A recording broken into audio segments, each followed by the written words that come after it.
So we're going to talk about prostaglandin analogs. These are the most popular glaucoma medications because they're the most effective. They have the least frequent dosing. They're used once a day. And generally, they're very well tolerated. The precise mechanism is not known, but it appears that they increase uveoscleral or non-conventional outflow.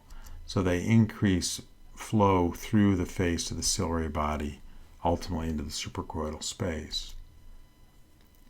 They decrease intraocular pressure by about 25 to 30%. So there's really no single agent that does a better job of lowering intraocular pressure.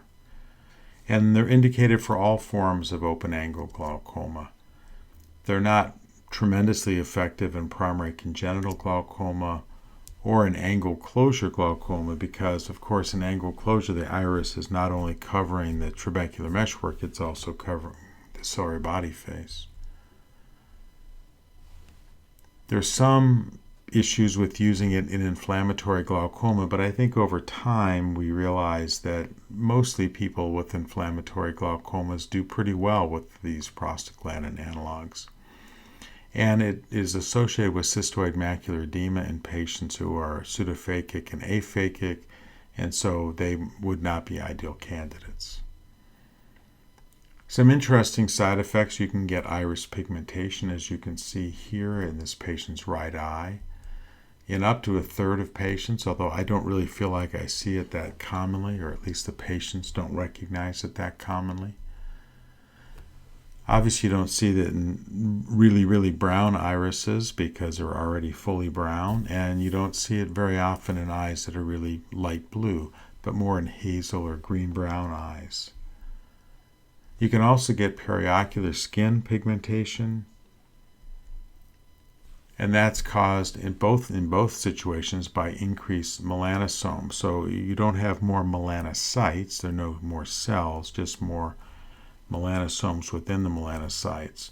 There's no evidence that there's an increased risk of developing melanoma or other pigmentary tumors. You can get long lashes, and that is very common, as seen here.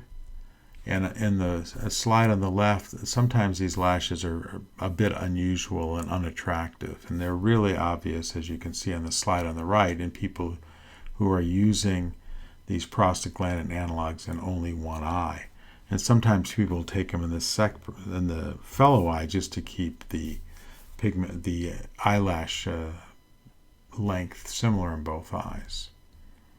Something that's recently recognized, and like a lot of things, once you recognize it, you sort of see it everywhere, is this prostaglandin-associated periorbitopathy, where one gets this very deep set eye, this very deep furrow above the upper lid.